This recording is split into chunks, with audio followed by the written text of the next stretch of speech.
Hello guys, pag-usapan lang natin ang breaking news na pinag-uusapan guys ng karamihan. Lalong-lalo na guys ang media na exclusive nga naman guys pinagkakaguluhan.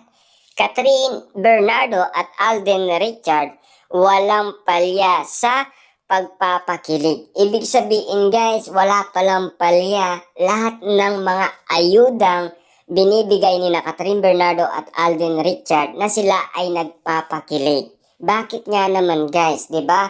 Kasi napaka-sweet nga naman nila kasi.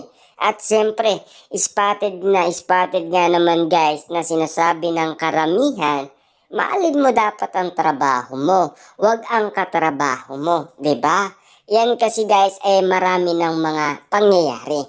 Siyempre guys, kapag ikaw ay nakakaranas ng ganon, alam mo na kung ano ang iisipin mo kina Catherine Bernardo at Alden Richard. Na ganyan din naman kasi guys ang nangyari sa lahat na nagkakainlaban. Tignan nyo si Anthony, saka si Maris, tapos si Daniel Padilla, tapos Catherine Bernardo. Diba? Vice ganda, tapos yung naging asawa niya. Diba?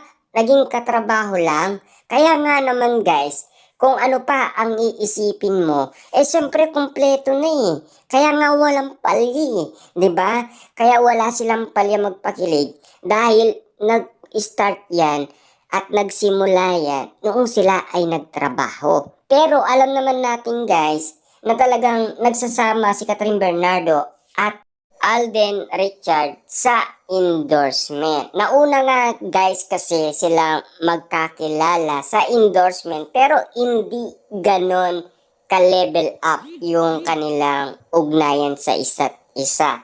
Kasi lalong-lalo na guys, nagkikita din sila pero hindi lumalim yung pagkakakilala nila. Kasi nung una, akala ni Catherine Bernardo ay matanda na si Alden Richard na mukha daw siyang tito. Yan ang pinakaunang spotted guys na tinawag ni Catherine Bernardo si Alden Richard na tito. Siyempre, nung sila ay nagsama na, kakaiba na.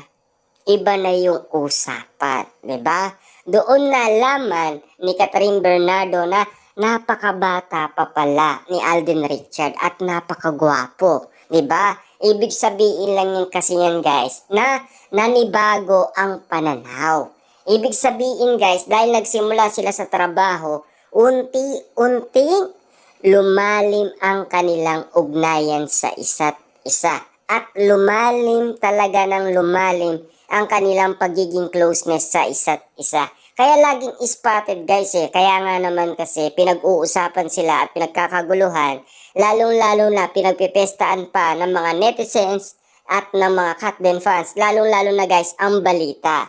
Kaya nga naman guys sinasabi ng karamihan kasi kapag ikaw nga naman kasi ay merong nakilalang bago at lalong-lalo na tumibok pa ang puso mo sa isang katulad ni Catherine Bernardo, talagang kikiligin ka.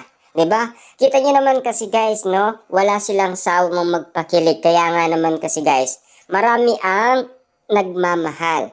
Kasi marami nga naman guys ang nai-in love ayon sa mga kababaihan.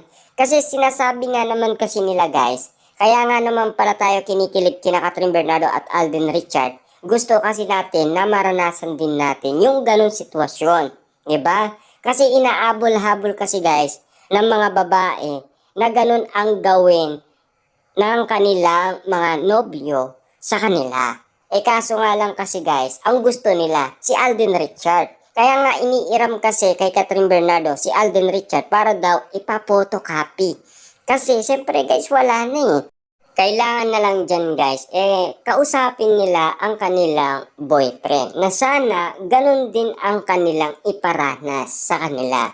Siyempre alam naman natin guys, iba-iba man ang kanilang mga ginagawa or mga idea kung paano sila manligaw at kung paano ang style nila sa panliligaw. Iba kasi yung charisma ni Alden Richard guys Iba kasi yung ngiti ni Alden Richard guys Lalong-lalo na yung dimples niya na marami nga naman kasi guys na talagang nai-in love na mga kababaihan sa kanyang dimples. Sa bawat ngiti kasi guys maraming nai-in love 'di ba? At sa kanyang kagwapuhan at sa kanyang kabaitan. Ibang klase. Sinong guys hindi mapapamahal sa isang Alden Richard? Lalong-lalo na guys, lahat ng hinahanap nila ay na kay Alden Richard na.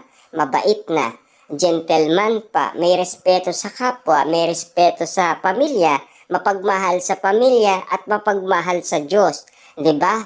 Kita niyo naman guys, no? Lahat ng katrabaho niya nire-respeto niya. Kasi sabi nga naman kasi ng kanyang ina, huwag kang pumili ng taong tutulungan mo at huwag kang pumili ng taong kikilalanin mo. Kasi lahat naman kasi guys ng tao ay pwede mo makilala. Kaya nga naman guys, naloko si Alden Richard ng 100 million plus. Kasi alam naman natin na hindi niya talaga napag-aralan mabuti. Kaya nga naman guys, malaki ang nawalan pera sa kanya.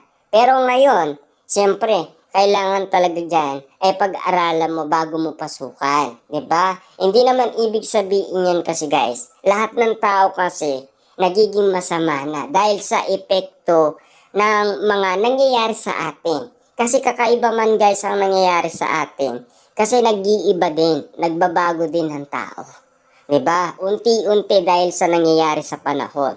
Lalong-lalo guys sa kalagayan ng ating sitwasyon ngayon. At lalong-lalo na guys, kung kakalimutan natin ang mga nangyari, hindi natin makakalimutan yan guys eh. Ang lahat ng mga nangyari sa unang pag-ibig na nangyari sa'yo. Siyempre, lahat naman ng tao guys umiibig eh. Lahat naman ng tao nangyayari yan. 'Di ba? Lahat naman ng tao ay nagsisimula yan. Tumibok kapag nakita niya na ang kanyang iniirog. At lalong-lalo na guys, tignan nyo. Pinagtagpo. Talagang perfect timing nga naman guys. Talagang tinadhana. Kasi si Catherine at Alden Richard, hindi naman sila kusa eh. Collaboration yan guys eh. Ang may gusto niyan, management, hindi sila. 'Di ba? Kaya yung pinagtagpo sila, iba ang kumilos. Hindi sila ang management mismo.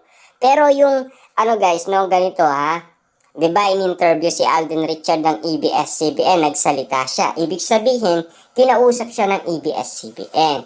Pero, alam naman natin guys, hindi kagustuhan ni Alden Richard yun. Kagustuhan yun guys ng ABS-CBN. Bilang respeto, siyempre, kailangan niya mag-message nga naman guys kay Catherine dahil naging kaibigan niya, matalik, 'di ba?